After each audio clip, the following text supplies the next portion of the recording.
अच्छा, अब हम शुरू करते हैं लॉन्ग आंसर क्वेश्चंस। तो लॉन्ग आंसर क्वेश्चंस में सबसे पहला सवाल है, differentiate between rest and motion and with the help of example show that rest and motion are relative to observer. तो सबसे पहले हम लिखेंगे रेस्ट की definition. An object is at rest if it does not change its position with respect to its surroundings over time, और ये भी definition मैंने नोट्स में लिखवाई थी। फिर मोशन की क्या है, वापसी वही वाली डेफिनेशन जो मैंने नोट्स में लिखा है। An object is in motion if it changes its position with respect to its surrounding over time. एक बंदा आप ले लो, उसके हिसाब से अगर आप चेंज हो रहे हो, ठीक है, अगर आपकी पोजीशन चेंज हो रही है तो आप मोशन में हो, वरना नहीं तो आप रेस्ट में हो। फॉर एग्जाम्पल, अगर आप एक ट्रेन में बैठे हो और ट्रेन हिल रही है, अब जो बंदा आपके साथ ट्रेन में बैठा है वो आपको देख रहा है, वो कह रहा है यार सुकून से बैठा हुआ है, लेकिन जो ट्रेन से बाहर है वो आपको देखता है कि यार नहीं, आप तो बहुत तेज़ रफ्तार से आगे जा रहे हो, तो उससे हम बोलेंगे मोशन। उस हिसाब से जो ट्रेन के बाहर है उसके हिसाब से आप मोशन पे हो, लेकिन ट्रेन के अंदर जब आप बंदे को देखोगे तो आप बोलोगे यार ये तो सुकून से बैठा हुआ है, मूव नहीं कर रहा। ये फ़र्क है, ठीक है। A passenger sitting in a moving train is at rest relative to another passenger in the train, but in motion relative to someone standing outside on the platform। ये आप आगे जाके क्वांटम में जनरल रिलेटिविटी में पढ़ोगे, क्योंकि ये Einstein ने भी पढ़ा, बहुत है ना इसके ऊपर पूरी रिलेटिविटी और ये सब निकाली थी, लेकिन ये बहुत आगे की चीज़ है। ये एग्जाम्पल मैं आपको दे रहा हूँ रेस्ट एंड मोशन का, ये समझाने के लिए।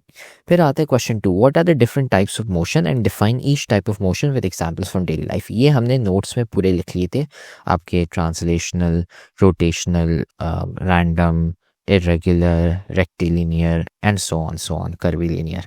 तो ये सारे हैं उसमें लिखे हुए नोट्स में, आप उधर से देख सकते हैं। फिर आते हैं क्वेश्चन 3 में, what are scalars and vectors and give examples and how are vectors represented symbolically and graphically.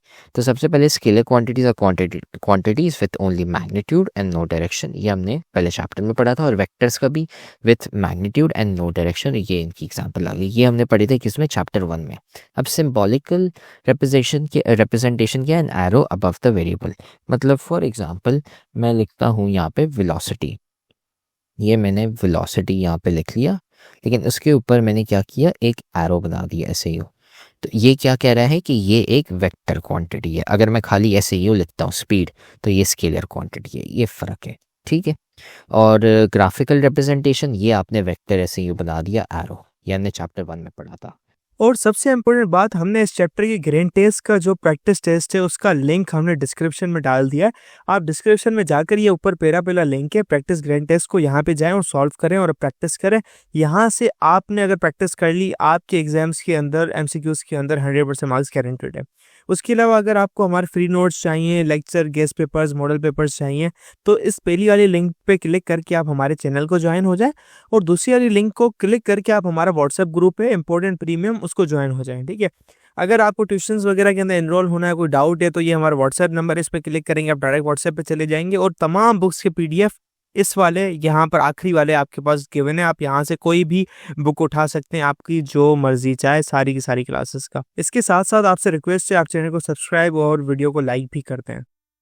Federal board के एनुअल एग्जाम्स का डर है, लेकिन ये नहीं पता कि तैयारी कहाँ से करनी है। दूसरी बात, ये नहीं पता कि एग्जाम के अंदर सवाल का जवाब लिखना कैसे है, कैसे सेंटेंसेस को फॉर्म करना है, कैसे हमें फुल के फुल मार्क्स मिले। तो भाई घबराना किस बात से, हमारी बैच इसी प्रॉब्लम को तो सॉल्व करने आई है। तो आप भी हमारे बच्चों की तरह 97.8% ला सकते हो, 98.27% ला सकते हो, फातिमा की तरह, अगली फातिमा आप बन सकते हो। आप 505 मार्क्स ले सकते हो आउट ऑफ 520। अच्छा जी, कैसे?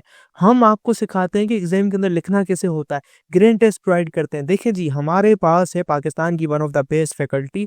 आप कोई भी सब्जेक्ट लेना चाहें, आपका जो दिल करे, आप सारे सब्जेक्ट्स लें, सिर्फ और सिर्फ 3000 रुपये में पूरे साल में।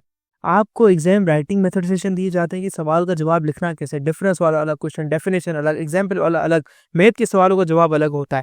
आपको टॉपर बच्चों के नोट्स दिए जाते हैं, आपको फुल बुक के notes, question answers, live classes के अंदर कॉन्सेप्ट पढ़ाया जाता है आपको, और उनकी रिकॉर्डिंग्स भी दी जाती हैं। भैया और क्या चाहिए? अच्छा, और मजे की बात, ग्रेन टेस्ट से हमारा समझो पेपर लगता है। ये हमारा है केमिस्ट्री का ग्रेन टेस्ट, इसका सवाल नंबर तुम नोट करो ये। तो भैया इस ग्रैंड टेस्ट में से आपके 3 सवाल लगे हैं क्लास 9 के केमिस्ट्री के पेपर में इस साल जो नए सिलेबस से हुआ था 2025 के अंदर ग्रेड 9 का। तो इतने इंपॉर्टेंट हमारे ग्रैंड टेस्ट होते हैं, सारे आपको दिए जाते हैं। तो भैया देर किस बात की, इस नंबर पे कांटेक्ट करें और अभी रजिस्टर करवाएं। फिर उसके बाद आते हैं क्वेश्चन 4 पे। Define the term position and differentiate between distance and displacement.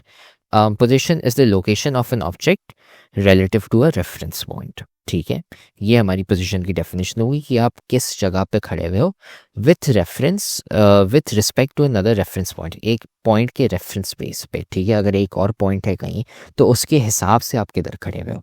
फिर बाकी डिस्टेंस और डिस्प्लेसमेंट की जो डेफिनेशन है वो मैंने आपको बता दी, साथ में स्केलर और वेक्टर की बताई हुई है, ये नोट्स पे भी पढ़े हुए हैं और मैंने पिछले लेक्चर्स में बहुत पढ़ा था। ठीक है, फिर आते हैं differentiate between speed and velocity and also define average और ये वाली यूनिफॉर्म वेरिएबल। ये सारी मैंने नोट्स में लिखी हुई हैं डेफिनेशंस, तो आप है ना उधर से ही डेफिनेशंस पूरी लिख सकते हो एग्जैक्ट। ठीक है, फिर आते हैं क्वेश्चन 6। ठीक है, what are freely falling bodies and what is gravitational acceleration and write down the sign conventions. सबसे पहले free falling bodies are bodies that fall under the influence of gravity only and no other forces act on them. सिर्फ अगर gravity act करी है तो वो हमारी free fall motion में होगी बॉडी। ग्रेविटेशनल एक्सेलरेशन आपकी वही एक्सेलरेशन होती है जो आपकी ग्रेविटी कॉज करती है, जो होता है 9.8 मीटर्स पर सेकंड स्क्वायर की एक्सेलरेशन। अब साइन कन्वेंशन क्या हम लेते हैं यार, जब आप नीचे गिरते हो तो हम उसको पॉजिटिव ही लेते हैं अनटिल एंड अनलेस क्वेश्चन में ये लिखा हुआ है कि अच्छा नहीं, हम नीचे नेगेटिव 9.8 मीटर्स पर सेकंड की एक्सेलरेशन जा रहे हैं। ठीक है, यूजुअली होता है। फिर उसके बाद यहाँ पे लिखा हुआ है 3 इक्वेशंस वाला। 3 इक्वेशंस वाला जो है वो आपके नेक्स्ट चैप्टर में आता है, आगे के 2 चैप्टर्स में, तो अभी है ना ये आप छोड़ सकते हैं क्योंकि आपने पढ़ाई नहीं बाकी। फिर आते हैं हम क्वेश्चन नंबर 7 पे। Draw distance time graphs for rest, uniform speed, increasing speed and decreasing speed. ये हमने लेक्चर में भी किए हुए एंड साथ में नोट्स में भी हमने लिखे थे, जिसमें मैंने हॉरिजॉन्टल, स्ट्रेट, इंक्रीजिंग और डिक्रीजिंग वाले ग्राफ बनाए थे इनके। ठीक है, और फिर स्पीड टाइम ग्राफ का भी एग्जैक्टली सेम है, ये मैंने आपको लेक्चर एंड नोट्स दोनों में कराए थे। तो ये वाली जो सवाल है ये ऑलरेडी नोट्स एंड लेक्चर्स में है, तो ये है ना आप नोट्स से पढ़ सकते हैं या फिर लेक्चर है ना पुराने वाले देख सकते हैं, बट वेरी मच ये ऑलरेडी हमने कराए हुए हैं। बाकी ये सारी डेफिनेशन और ये एक्सप्लेनेशन मैंने आपको दे दी है, तो इससे हमारे लॉन्ग रिस्पॉन्स क्वेश्चंस खत्म हो जाते हैं।